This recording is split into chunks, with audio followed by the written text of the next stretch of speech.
Hello and welcome to the Recursion Cafe, where we play games from the discard pile. In today's game of Unmatched, we have Sunzida on the left playing against myself on the right. Sunzida is playing Yennenga, a princess from Burkina Faso. It is a ranged character with 15 health and 2 movement, with 2 archers who are also ranged, and her ability lets her siphon damage from her to her archers if they're in the same zone. I am playing Black Panther, a melee hero with 14 health and 2 move, with a ranged sidekick called Shuri. His ability is whenever he boosts, he can draw a card, and he's able to steal cards from his opponent's deck and place them in his vibranium suit, only to be used to boost, which can be really powerful and gives him a lot of forward tempo.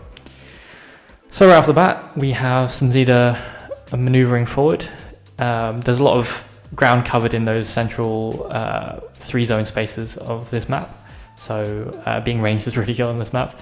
Black Panther takes a step forward and considers his options and decides just to stay there, waiting for Yennenga to come to him. So Sunzida moves an archer forward and attacks. And I think, it might be Pin the Prey or the 2 value card, but instead it's a Mentor Shift, which I forgot existed. So I defended with a regroup and I just take 4 damage to the face to start the game. So not the best start, I will admit. I get a card draw out of it, I suppose. But yeah, so it wasn't even a bait, it was just me forgetting that exists, but it's still a good start by Sunzida. There's the pin the prey. I analyze and adjust with Black Panther, so that does take the archer out, but it lets Sunzida move Black Panther up to 4 spaces, and I have to discard a card, which will be a Vibranium Shockwave. I do have a steal top card of Sunzida's deck, which is Jaws of the Beast, a really strong card, and a 3 boost value, crucially. A lot of Yennenga's cards have high boost value, so this is a decent matchup for that in that regard. Yennenga takes a shot at Black Panther using the item, and I will use the item as well. It is a Rain of Arrows boosted to 5, I believe, and Anti-Metal Claws also boosted up, so no boost needed to defend the attack, but I have another 3 coming in. I could boost to draw a card, but I decide not to, and I'll just play another Anti-Metal Claws, which in this matchup is a really good card, but I don't think I had any better options in hand. So I will simply maneuver and stay right there. No, I think I take a step back and hide Black Panther from view from long range attacks, and kind of bait with Shuri. I believe I might be holding both of Shuri's healing cards in hand, so I just wouldn't mind if Yennenga takes a shot. But Sunzida boosts in, and the archer is going to take a shot at Black Panther. Could be a Mentor Shift again, and so I feint it, and it is. This time I've learned my lesson, so I only take the 1 damage instead of having to contend with a 5 there. So Shuri is going to take a shot at that archer. Having a ranged sidekick when you're a melee fighter is really handy. So there's the healing card, Nano Triage Processor, and because they're both in the same zone, Shuri is able to heal Black Panther for 1. Shuri's at full health, so I don't get full value, unfortunately. So here we shift up, putting Shuri out of range for now. We haven't seen any of her schemes just yet, so I think I'm trying to protect her just in case Sunzida decides to change target. Here is a surprise volley into a microwave mesh. So Sunzida gets an immediate resurrection of an archer, and I can choose to boost the card. I don't think I do. I think I just take the 1 damage, because I didn't really have any good options to boost with, and it was just the 1 anyway. So Shuri is gonna attack the archer that got resurrected, and immediately the archer goes down. I steal a surprise volley from the top of Sunzida's deck, another 3 boost card, so I'm pretty happy with that at the moment. I'm now at 9 health, and Yennenga's still at full, so this isn't looking ideal at the moment, but the archers have been taken out so far, so it's not the worst position to be in. I decide to shift along the bottom edge of the map, but Sunzida decides to boost in and make an attack, and we'll stand next to Black Panther for that. To Mentor Shift into another feint, I decided that running in like that doesn't really make any sense unless it's either a point blank shot or a Mentor Shift.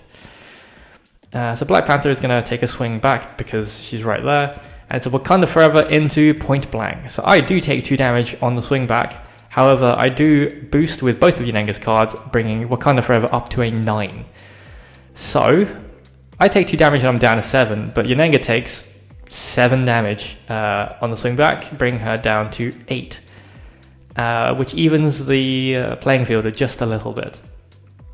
My second action is to play the Shuri scheme that I drew off Wakanda Forever and steal not 1 but 2 Rain of Arrows, which is an especially fortunate pick for me. So that's not only 2 3 boost value cards, but there's also 2 of the double attacks, or actually the rest of the double attacks, out of Sunzida's deck, which is unlucky for her. Yeah, it really does suck, unfortunately. So here's a shot to skirmish into an Ancestral Insight. I'm fortunate enough to win the combat, so skirmish does not trigger, but I managed to steal a Stallion Charge, which is more auto damage and another 3 boost card out of Yennenga's deck. My suit's looking pretty loaded so far with 3 boost cards. Shuri takes a shot at Yennenga. It is a Nano Triage Processor into a shield formation. So I get the heal off, and I do discard a card just to make sure that another archer doesn't come back. There goes a Stalking Panther, which is a movement gain action effect. And then I will maneuver. I can't really step out of range, so I just shift up and prepare for the next turn. So Sunzida takes a step back and then plays 1 with a land to heal. Unfortunately, no archers get healed from that, but that's just the way the board state is at the moment. Health total is still 8 to 7 with Shuri still at full health. Reasonably even so far, but we've only seen 1 Wakanda Forever, so here's a boost in. Yennenga does have access to that battlefield item. It's a Stallion charged on the defense with the battlefield item being attacked by a Vibranium Shockwave. A 5 on the defense means I'm unlikely to boost it, so I just decide to let that be. And of course, Stallion charge runs through Black Panther. I think at this point, Sunzida could have run through both characters, but I feel like she's just given up on Shuri and has just accepted that she's just going to hang around for a little bit. So here's the first attack. It is a Jaws of the Beast, value 5 into a value 3 evade. So 2 damage does go through, which hurts a bit. I'm glad it wasn't on a 3 zone space. And then Master of the Hunt to gain 2 actions. First one is maneuver, second one is use that jetpack to fly all the way to the other side of the helicarrier. Just to kind of force me to ease up on the pressure a little bit. I maneuver. I do have a decent number of cards in hand, but we're getting towards the end game now where I don't really want to be burning cards so fast. So here's another tactical remote scanning to help Sunzida along with the exhaustion game. And that's a Stallion Charge and a Divide and Conquer stolen. So now, yeah, that's 3 boost cards and at least one boost card that I've stolen. Here's a Surprise Volley into an evade. That's fully defended, and we both get our effects. So Sunzida gets an archer back and I get to draw a card.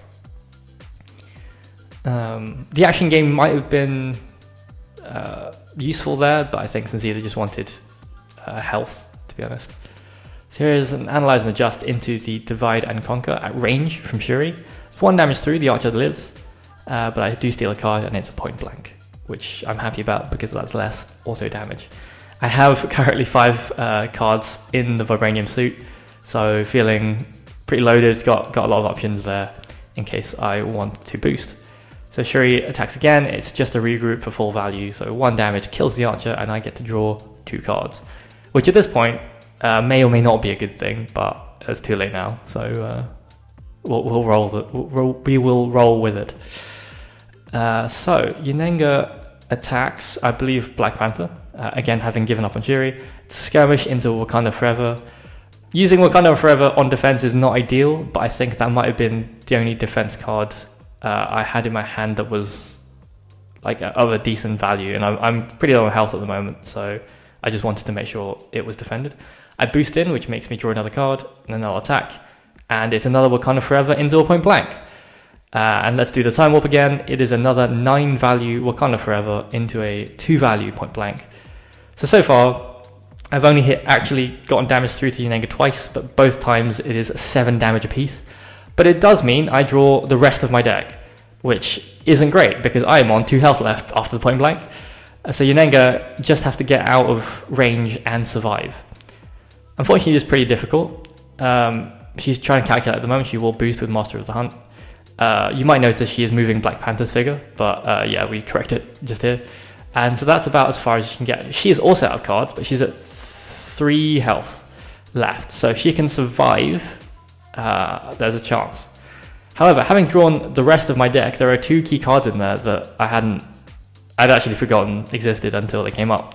Stalking Panther, gaining an action right now, not ideal, but it is what it is. Move 3 spaces, move 3 spaces. So I'm able to flank Yennenga with both of my characters and get into range, crucially, and that's the important bit. So I swing for the first action, it is Ancestral Insight. I get to steal a card off the top of the deck, but there is none. 1 damage through, and I discard a card to make sure the archer doesn't come back, and I follow up with a second attack. And that is game. So if I hadn't have had those Stalking Panthers in hand, that would have been another maneuver, and I would have gone to 0 health. So really tight game there. It was the difference between 1 card. And I think Black Panther's a funny puzzle, right? In some matchups he can do really well, or he can kind of punch above his weight. But in other matchups, his ability sometimes just doesn't trigger enough, or you aren't able to get the steals off, or if you do get the steals off, the cards aren't high boost value. So I think he's a really dynamic character in the matchup, and it's cool to see him do well into different matchups and struggle with others. From Yennenga's side of it, she is a really tough fighter, and she definitely has the capability to punch through Black Panther's defenses. I think perhaps if Shuri was taken out earlier, or the archers were kind of kept in the back row but still in Yennenga's zone, things might have turned out a bit differently. But this game, I think, was a really good learning experience for the both of us. Anyway, thanks for watching, everyone. See you next time.